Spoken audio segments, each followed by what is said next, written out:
Hey, today in this video I'm gonna share something with you that's this is brilliant. This will blow your mind, and it's a social skill which will help you to speak to anybody in any situation, in any walk of life, any area of life. So this could be for dating, this could be for business meetings, this could be at university, with friends, with family, with meeting new people, in any social situation. And basically in this video, this is kind of a lifetime's worth of my experience and my work with coaching people from all around the world, coaching them on how to get over their fear and their social anxiety and the shyness, being an introvert, being awkward, how to open up, how to be a better communicator, you know, leadership skills, make friendships.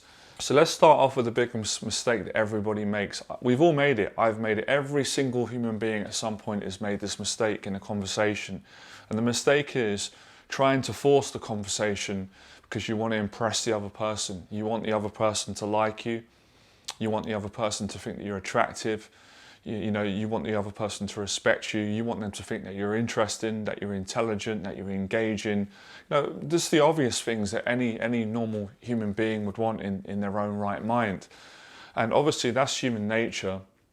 It's much better to be liked than it is to be not liked.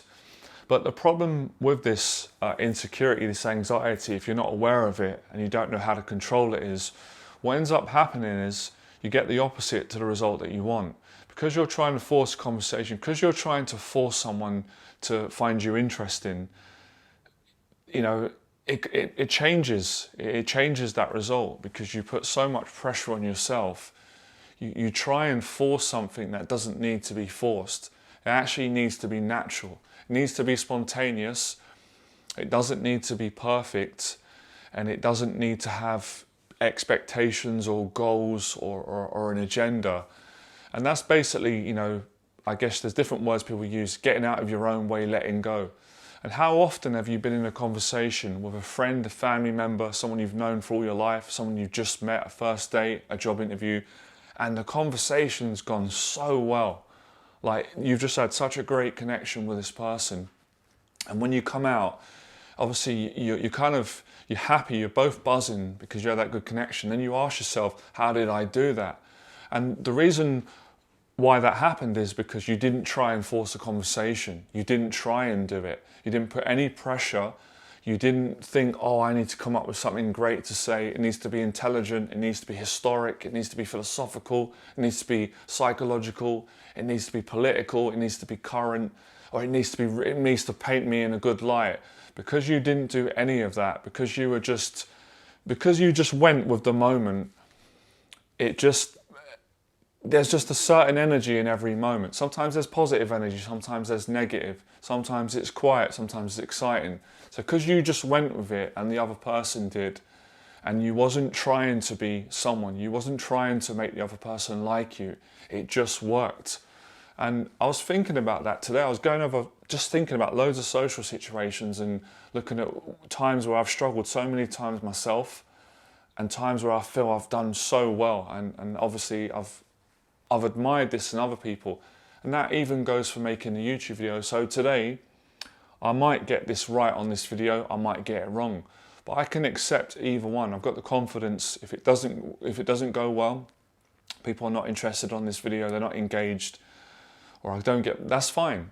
It's not going to kill me. It's not going to destroy my identity. I've got a good self-esteem where this is not going to affect me. If it goes really well, I'll be happy. That will be great. So I'm kind of putting myself under pressure without doing it. And like I said, the first part of this is the awareness. I'm making you aware of it because you're probably not aware of it. At some level you might be aware, but you're probably just aware that every time you get into a social situation, whether it's on a date or with friends, you feel this pressure, you feel the tension inside, you feel this anxiety, and your mind starts talking, it starts racing, it starts even paranoia. Oh, what is the other person thinking about me when they're looking at me? Am I coming across, and obviously that's all insecurity. So real social confidence, great communication skills, leadership skills, being genuine, sincere, it really does come when you're just yourself and you're just flexible with whatever topic arrives on the end of your tongue or the other person. So let's say, for example, politics comes up. You'll be okay with that. You won't resist it. You won't fight it. Let's say sports comes up. Let's say personal development. Let's say family. Let's say relationship. Let's say traveling. So this is another area where people get stuck. When they're in a conversation with someone, they're judging themselves and the other person based on the conversation or the topic. So it's also having great skills to where you're flexible, you can adapt to what a person's saying, and even if they brought up an area that you wasn't interested in, you could still be patient, you could still hear the person out. So these are the sort of skills, or these are the only skills that I've come to realise through, I'm 38 now, that really will make people like you, where you're like yourself. You'll be a lot more engaging. Obviously it takes practice, you're not going to get it right every time. I can't get this right, none of us are perfect, but the more you practice it, you'll start to get it more right consistently, and you'll notice that when you don't try and force conversations with people, or you don't try to overdo it. Now, sometimes people, we've all done it, I've done it, make too many jokes and exhaust the conversation to where it's not natural.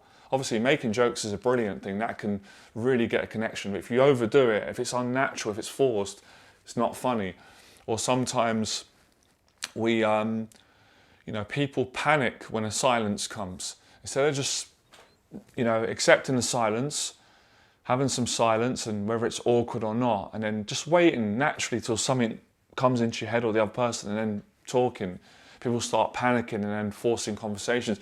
And you know when it's forced because it doesn't feel good, it doesn't feel fun, it doesn't feel exciting, it feels like pressure and tension. So as I said, you've got to it's a weird, because it's almost saying, all you have to do to get this right is do nothing.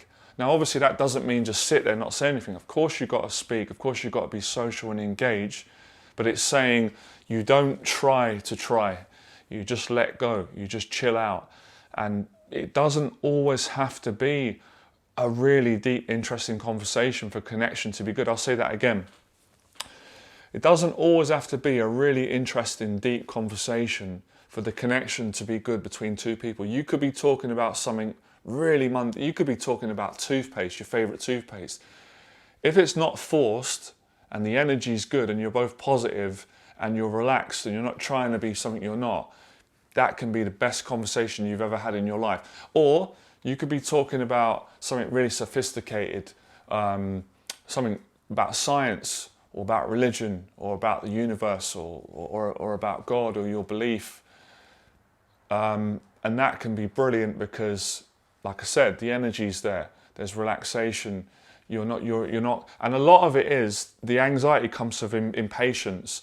People are in a social situation. Let's say a first date, a man and a woman, and they're both getting impatient because it feels like nothing's happening, like there's no excitement, or they're nervous that the other person doesn't like them. They're wondering, does the person like me? Am I going to be rejected? And that can encourage forced conversations. So a great social skill is the ability to not force conversations, but be open, be flexible, be skilled with whatever comes up. You can dig into it. So this is a kind of exercise that I used to do when I did weekend confidence programs. I was teaching guys how to be more confident socially with dating women, people. I would throw out a topic and say, you got to come up with something to say. So I would say, for example, business, and then they'd have to use that one word and try and make a conversation out of it and go, first time I ever got into business was when I read a book on Anthony Robbins. That's just a quick little example of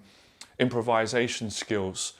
But it's almost a skill, like I said, to let go, not force, and just be spontaneous. And obviously the skill of this is honesty, and that's a big part where people struggle.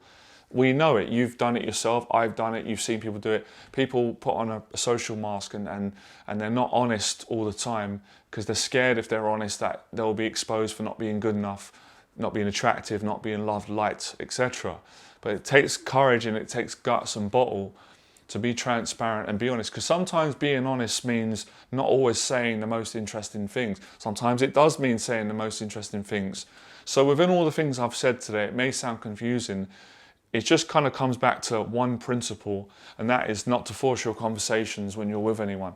And that means not to try and oversell yourself, not to try and get the other person to like you, and that does take a lot of confidence, because usually, as I said, when people are overthinking and analysing, they're monitoring the other person's facial expressions, reactions to what they're saying, what they're doing, and if they see that the person is disagreeing or frowning, they get like a panic. Oh, I need to make the person happy, I need to start people pleasing, and it's learning to just kind of just completely be I guess more like how we were when we were young kids, you know. Obviously, having an adult mind and being mature, but at the same time, just being more acceptant of yourself in the situation, whether the conversation's interesting, whether it's boring, whether it's somewhat in between, whether it's really exciting.